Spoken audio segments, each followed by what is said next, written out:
Welcome to part 2 of this road tripping saga.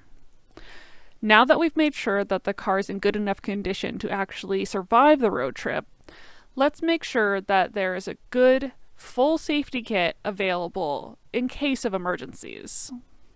The next thing you'll want to do is make sure that you have a safety kit in your car.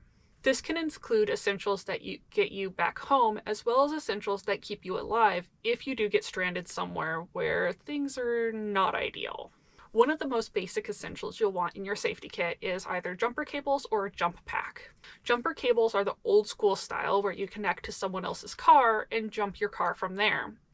Having your engine not start somewhere because your battery died is terrible. And it's more likely to happen on a road trip because you're spending more time in your car, and depending on the type of car you have, you may or may not realize that you're leaving things on without the engine on. As a previous Prius driver, I can say that I killed that battery more times than I'd like to admit. Alternatively, you can have a jump pack. A jump pack is a dedicated battery jumping battery. It's basically a little battery that you carry around to jump your other battery. It's great. This battery will generally sit in a case until it is needed, and at that time you can connect it to your battery and jump your car with it. After you've used it, you can generally plug it into the 12-volt socket in your car and charge it back up so it's ready for next time. Although it may seem a little weird to carry a battery around so that you can charge your other battery, these jump packs are generally pretty small and can fit easily into a random nook or cranny of your car. This can allow you to have it available and help get you out of situations where you might not be able to get someone else's car available to jump your own. Additionally, a lot of jump packs take up less space than jumper cables, which is kind of nice. One tip with a jump pack though, many jump packs allow you to use them for other purposes. The jump pack I have will allow you to charge your phone with it. This is great. It has a USB output, awesome. Except, if I were to use it for my phone, I wouldn't have battery to charge my battery. Therefore, if you're going to use it for this purpose, you want to make sure that you only do it when you have the ability to charge it back up before you need to jump your car again. Therefore, it might be helpful for someone in the back seat to charge their phone, but make sure you plug it back in before you're done with your day's driving. Or if you're staying in a hotel, you can plug it in overnight while in the hotel. Just make sure you don't put yourself in a bad situation by using your essential jump pack for non-essential phone charging. The next thing you're going to want in your safety kit is a competent first aid kit. A good place to start is to buy a pre-made first aid kit and then add things that you might need personally or things that are missing. A basic first aid kit is good, but a customized one is a lot better. The first thing you'll want to consider adding to your first aid kit is essential medications or prescriptions. If you're on any prescription medication, make sure that you throw a few into your first aid kit as extras so that you have them available just in case you run out of your medication or lose it or misplace it or something bad happens while you're out and away from home. Certain medications can be very, very difficult to replace while on the road. Therefore, having a few extras available can help keep you from ending up in a bad situation. Additionally, if for some reason you're not able to make it home in the number of days you had planned, having extra medication available can help keep you sane and functional. You might also want to consider adding some additional wound care items, such as extra gauze, good medical tape, because most basic first aid kits don't have the best medical tape if they have any, and other wound care essentials like hand sanitizer. As a pro tip, hand sanitizer can also be used in an emergency situation to light a fire for warmth. So that's handy, although don't light a fire inside your vehicle, you want to do that outside. You might also want to add water to your safety kit. Water might seem like a weird thing to add, but dehydration can kill you in very short order. Have some dedicated emergency only water, and that way you can stay alive if you end up with your car broken down and you are stranded somewhere where you're not going to get rescued for a little bit.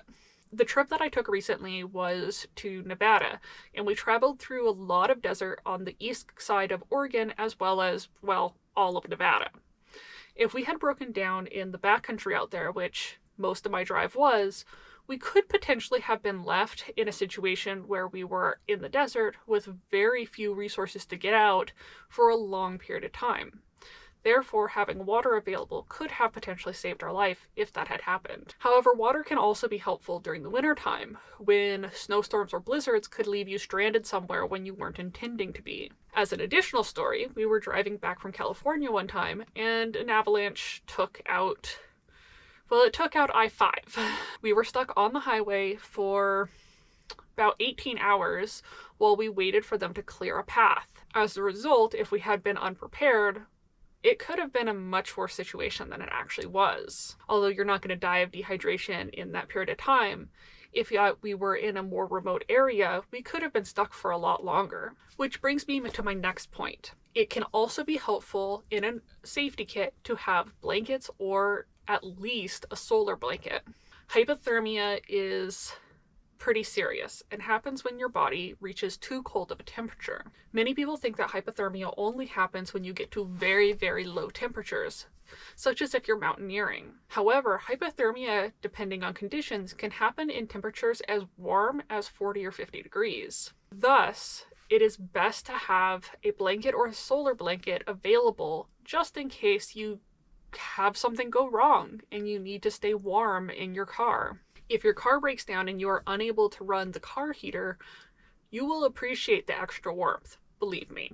It can also be helpful to have some extra food, although this one is a little more optional as many people can go a lot longer without food than they can water or heat. The best thing to throw in your safety kit for extra food is shelf-stable items, such as granola bars or applesauce packets, not the cups, but like an actual packet because they resist punctures better, or any other shelf-stable food. Although it might not be necessary to keep you alive, it can make your experience of emergency situations a lot more comfortable and keep you in a lot better condition until help can arrive. Finally, one last optional item you might consider for your safety kit is additional fluids for your vehicle. If you do have something go wrong with your car, having some extra fluids available can help get you out of a minor jam and prevent it from becoming a major jam.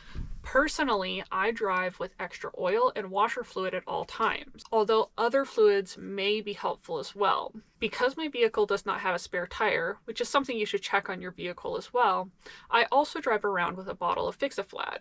Although mechanics may hate it because it gets stuck everywhere, it's a lot better than me being stuck on the side of the road. If you do have a spare, make sure it's in good condition and is well inflated. The last thing you want is to put a deflated spare on your deflated car's tire. No one wants that. Remember, if you do have to use your spare tire, there are limits on how far and how fast you can go. A general rule of thumb is to not go more than 70 miles and to not drive faster than 50 miles per hour. This is the end of the video on things to include in your safety kit. But before you go, I have an addendum to the previous video. Before you leave, you'll want to check the condition of your air filter and replace it if needed. An air filter prevents dust, rocks, feathers, and other road nasties from getting into the combustion chamber of your engine. A dirty air filter chokes your engine of air and causes worse gas mileage and increased engine wear. Air filters are very cheap and easy to replace, so you should definitely get that done before you leave. With that said, this is the end of the second video in this road trip saga. Keep an eye out for the next one, where we discuss some helpful additions to your packing. I know these first two videos have been focused on things going wrong, but the rest of the videos will be more focused on getting the most out of your trip. Until then, stay safer, everyone.